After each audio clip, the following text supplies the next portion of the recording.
side. I'm sorry, his position. Tyre Nichols' body position is laying on the ground with his legs up.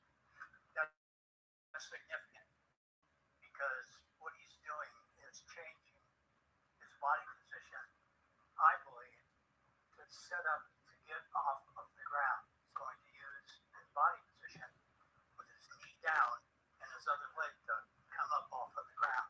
So to me, that was a significant point of contact. The Officer Smith only has two hands on that handcuff. The problem with only two hands on a handcuff, one would think you could easily control an individual by holding onto the handcuffs. But the rest of the body is free to do what it wants to do. Especially if you push off point, it's extremely easy. It may be hard to see from some of you from your perspective, but from mine, it's very easy what he's doing. Is it meaning?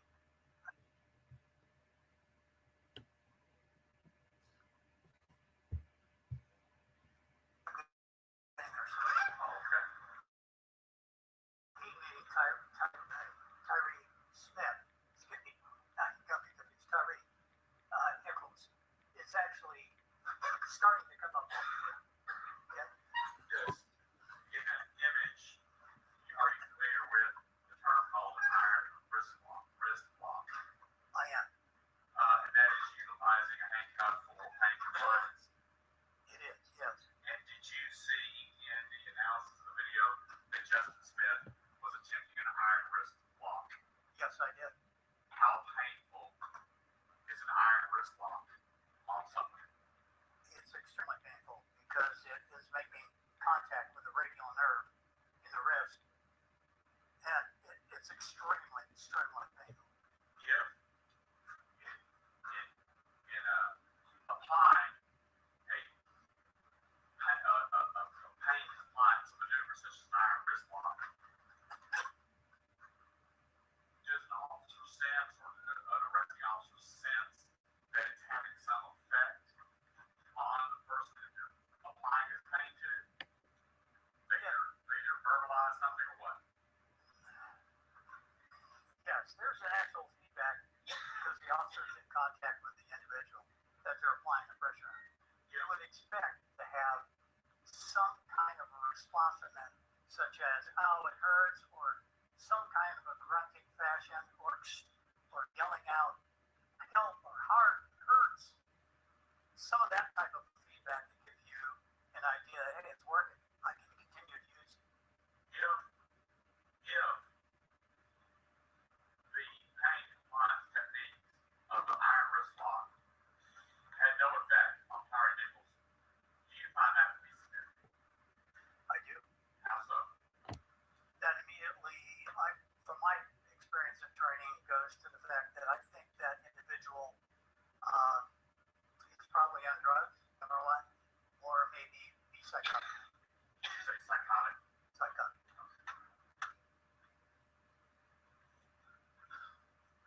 Did he play on the bottom bar of a minute 21? The timestamp is 23:457.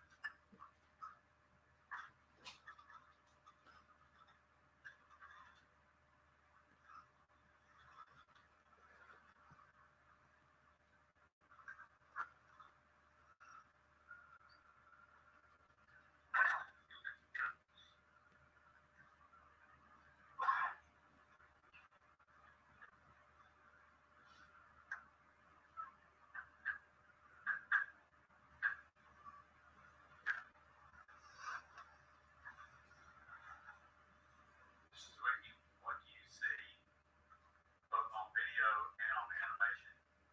Mr. Nichols' right arm doing. I see Mr. Nichols' right arm being positioned in upward position at this point with Officer Smith both hands on the handcuff. Well, let me get to where we go back to my video.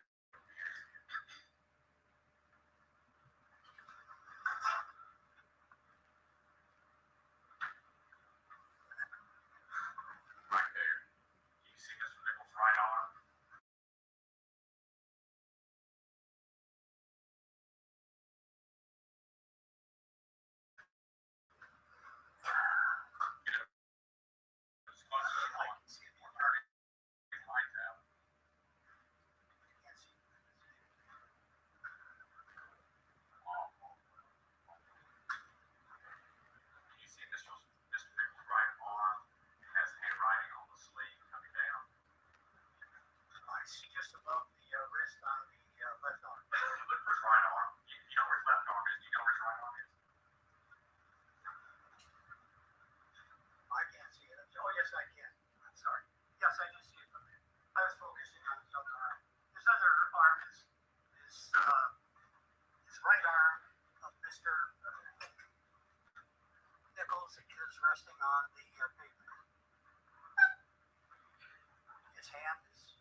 basically what I was talking about earlier about the pressure on the arm.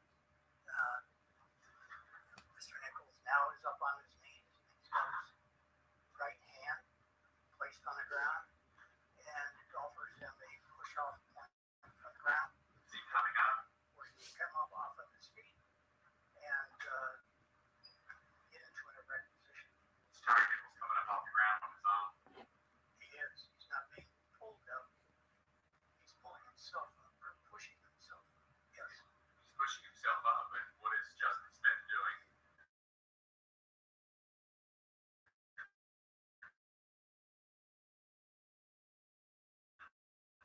Trying to avoid that, Trying to push him down.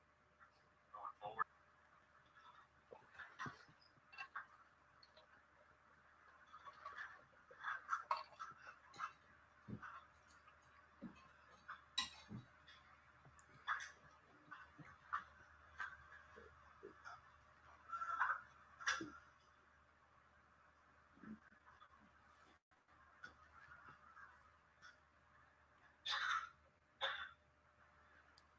Oh, taking them many minutes to put that in handcuff. Jeez.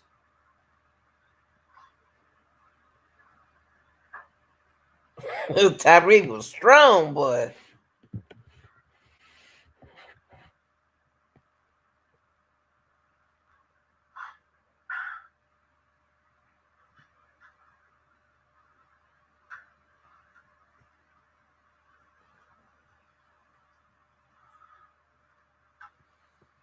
Them jokers weak. About Justin Smith's body weight flexion. Anything else? Anything significant about Justin Smith? Yes. This particular frame, including the frame prior to this, shows that Officer Smith is pulling backwards in one direction, trying to stop Mr. Nichols from moving forward. And his upper body of Mr. Nichols is trying to go into a direction to Mr. Nichols' left, which would indicate he's moving in that direction. And Officer Smith is trying to restrain him from going that direction. Going forward.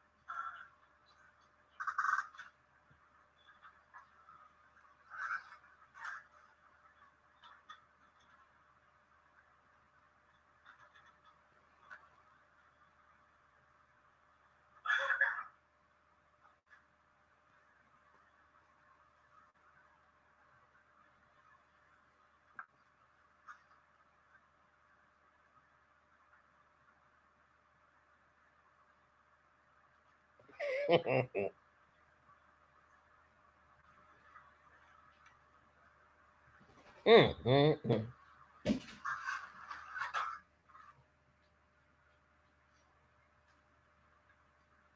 appears there that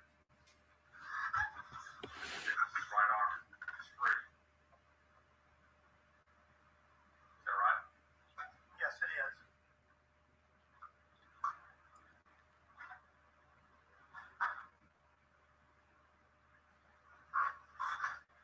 If you could pause. You got to tell me. Pause. And I think it also illustrates you look at Mr. Nichols' foot motion, that he is in motion, and the previous scenes that you just saw as well. If you were to look at the officer's feet, Officer Smith, Officer Bean, they're all in motion. There's no indication in my mind, looking at those particular frames, that Mr. Nichols was standing in one position and being held motionless so that he could be hit. I think that was a critical point to show that this happened so fast and it was continual in motion that there was no opportunity for a stop and pause and hold somebody into a fixed position so they could be hit. Going forward.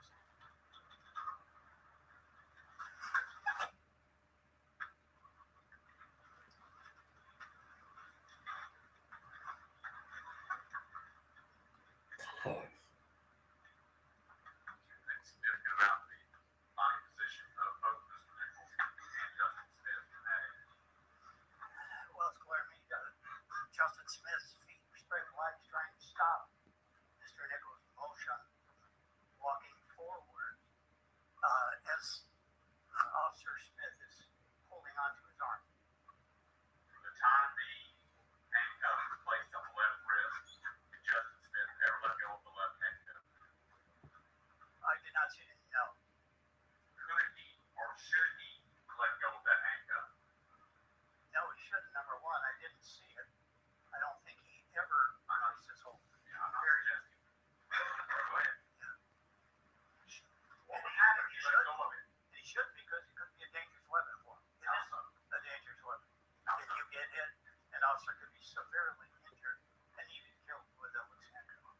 officers are trained in the academy, and I've trained officers over the last 50 years doing that. Do not let go of that handcuff. Hold on to it for your dear life. Going forward.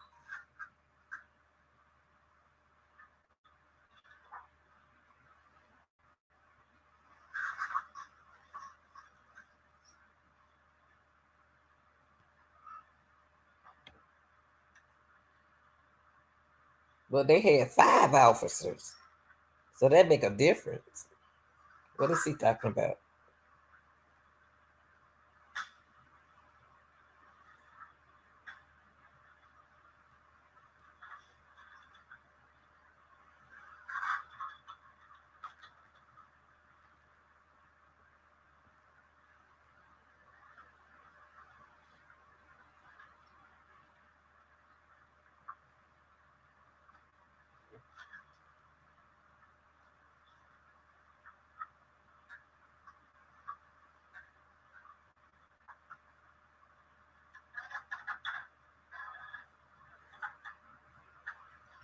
Mr. Doherty, from that position, do you have an explanation for the jury why it is that Justin is not placing that left hand behind Nichols' back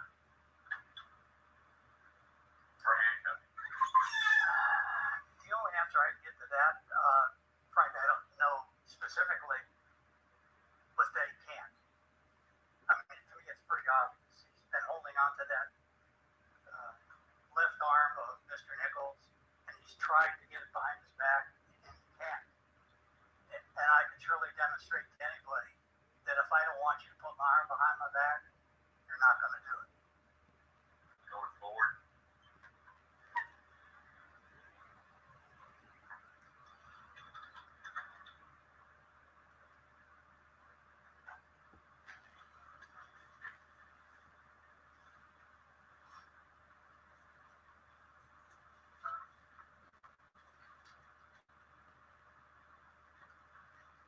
All right, Mr. Sweet.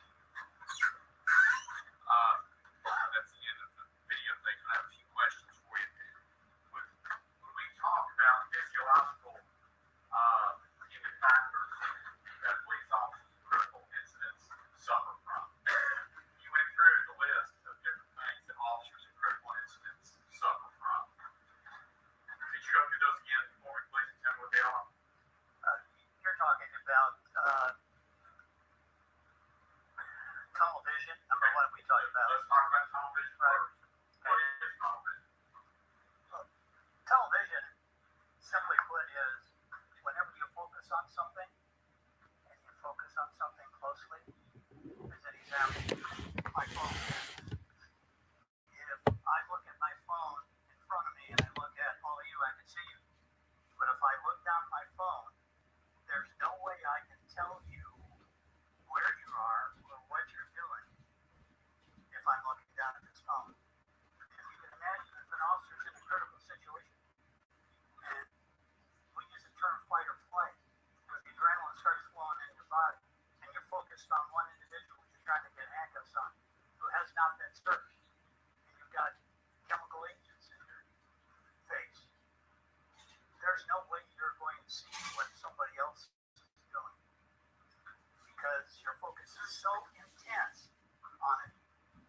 And another simple way to explain that, and it happens to all of us, if you're commuting all the time, you go down a regular street all the time, if you're talking on the phone or you get distracted and you miss your cutoff or your street, it's happened to me quite a few times. You go, oh my goodness, I just passed the cutoff. And that's a good example of your focus is on something else and you don't see it. I mean, that's a simple way of doing it. And not only that, I think we heard in our testimony with Officer Mills, he even said that he didn't hear certain things when he was at the scene, but he did hear them in a audio tape that was replayed back to him in court. I think all those are examples of what that is, where you get so much focus on too narrow away from what we're normally adjusted to. Under normal conditions, we would say now I've got full, almost, you can't say 360, 180 degrees around. But suddenly, what happens in a critical situation, the focus then narrows. Scientists have told us that it gets down to about 2 degrees. And when you think about it, 2 degrees is about like this. I couldn't tell you what the judge is doing right now. Manipulating. Because my vision has been blocked. But suddenly, if I got something in my eyes, I'm fighting somebody that's got OC in my face, I get about like this. And I'm not going to be able to see. What about if you wore glasses? Does that make it worse? Well, fortunately, I can still see a little bit when my glasses are on. But when you've got OC, and I've had it myself, just recently, you can't see. It's all blurry and it hurts my eyes. We talked about Nichols' earlier testimony that he could not recall until he watched the video later certain things that had been said on the scene. Is that an example of what? Is that called auditory what? Exclusion, basically, or narrowing as well. It's the brain that basically just shuts down your hearing. It's a protective mechanism that I know occurs because I've experienced, other officers have experienced it. I've interviewed probably over 100 police officers during my tenure, and critical incidents of what they heard, what they saw, they were all affected by those phenomena. The example of the field of vision going down to 2 degrees and then even getting narrower that you do with your hands. Yes, sir. When you're in a critical incident and you're focused, let's say on some handcuffs. Based upon that evidence, based upon what your opinions are, did Justice Smith have any capability of seeing what was going on around you? I do not believe so. No. Hmm. Oh, there you are. Very state.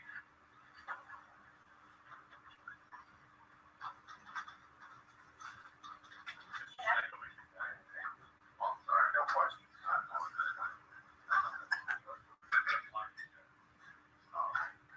Thank you, Judge. Good afternoon, Mr. Sawicki. Yeah, You talked very, very beginning about being testified as a friend of the court. yes, ma'am. What year did you say that was? I think it was in 1986, 87. You just done it that one time Yes, ma'am. in 87. Either year, one of the two. 86, It's been 87. quite a long time, yes, sir. And to be clear, you're not here testifying as a friend of the court. Friendly, of course, but not just like You're here testifying on behalf of Justice Smith, correct? that's correct. She making him look crazy. The PORAC, I believe, What is that? it's a peace officers organization that these officers are a member of, and they're paying for his legal defense, their legal defense.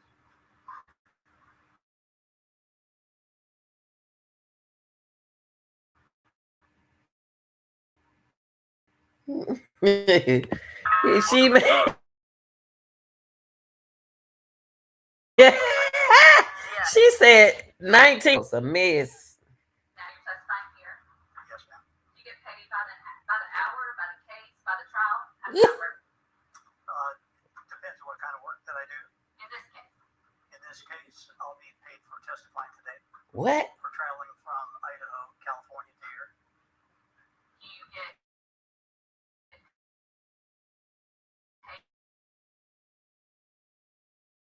paid for every day you've been sitting in this courtroom watching the trial. Not that I'm aware of. Your time reviewing the file. Yes, all my questions will be about this case. Sorry, sir. No, I have not. You didn't get paid for reviewing the file. No, ma'am, I did not.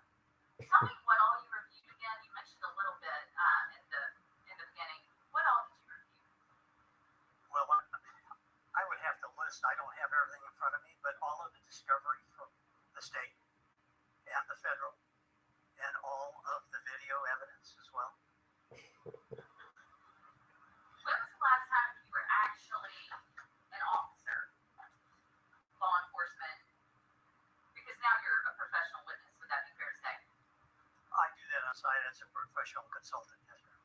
So when was the last time you were an officer? Last time was 2011. You never worked for MPD, Memphis Police Department? Sure did not, no. You ever worked in the state of Tennessee? No, I didn't. I'm going to play you some video that you have, I'm sure, seen before in all of your review. And this is going to be just the very beginning of Hempel's body-worn camera. This is going to be what we refer to generally as the initial stop or the first scene. Are you familiar with that video? Yes, I am. I got just a moment to cue that up.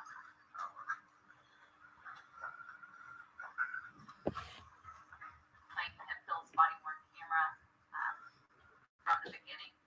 We're just going to go through sort of the stop, and then I'll ask you a few questions. Certainly.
They say he had on a suit.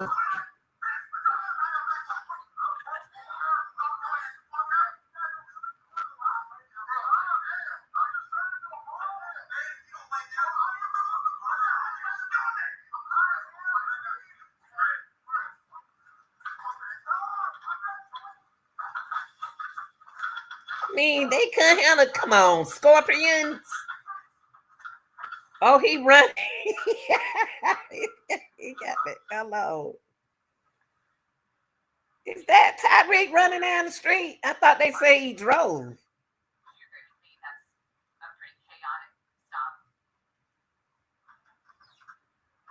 Chaotic. I would say it is. Yes. Would you agree with me that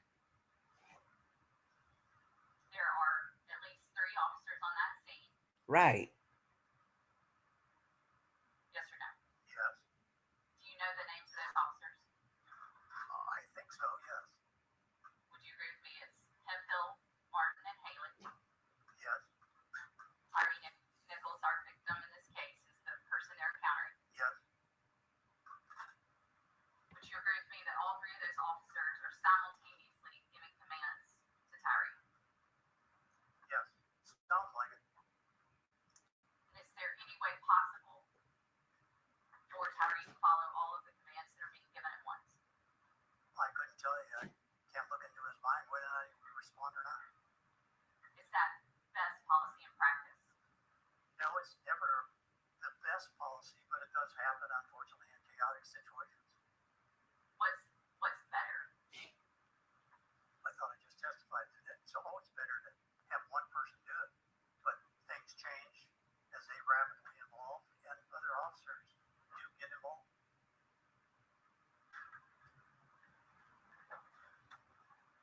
You testified you're familiar with the video as well as all the discovery in the case.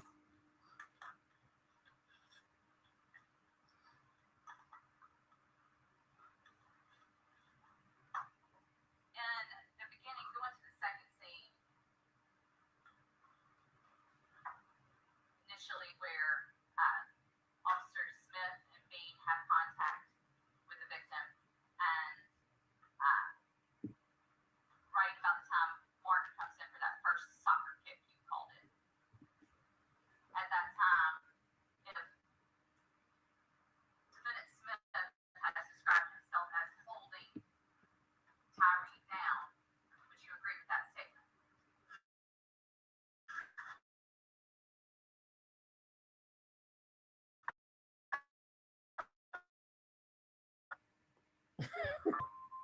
Trying Not to a bad. manipulate everything, y'all. Trying to manipulate.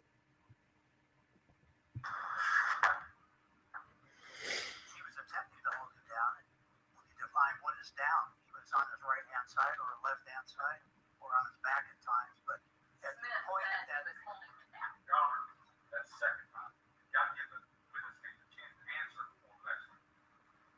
I apologize. Go ahead, Mr. Zwicky. I apologize. but at the time that the kick was made, it's hard to tell whose hands were on. So I couldn't tell you specifically it was Officer Beaton or it was Officer Smith doing that. Did you, in your review of the video, you heard Smith say hit him? Do I remember in the video that Smith said hit him? I don't remember reviewing that. I remember hearing in testimony that somebody said he said it, but I couldn't make out it was his voice. In all your 100 times reviewing the video, you never heard Smith say hit him? I Your Honor, didn't. that was Mr. President's testimony. He said he didn't recognize it. All I'm asking for that answer, the question being answered. He testified on direct that he knew the voices and was very familiar with Defendant Smith, which is why I asked the question.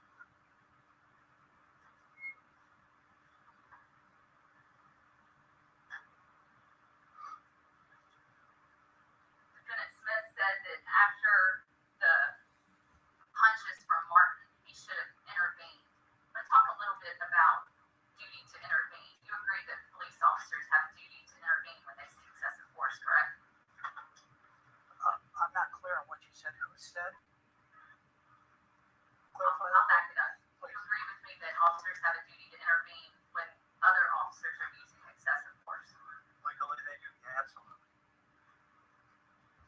And if Officer Smith said that after those punches from Martin, he had a duty to Every intervene. approach,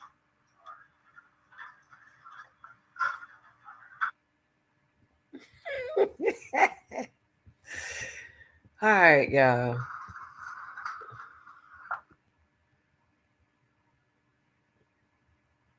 Okay, we already seen this. Okay. All right, y'all. That's all I want y'all to see today with this simulating video of this situation. Y'all like, share, and subscribe. I'm out.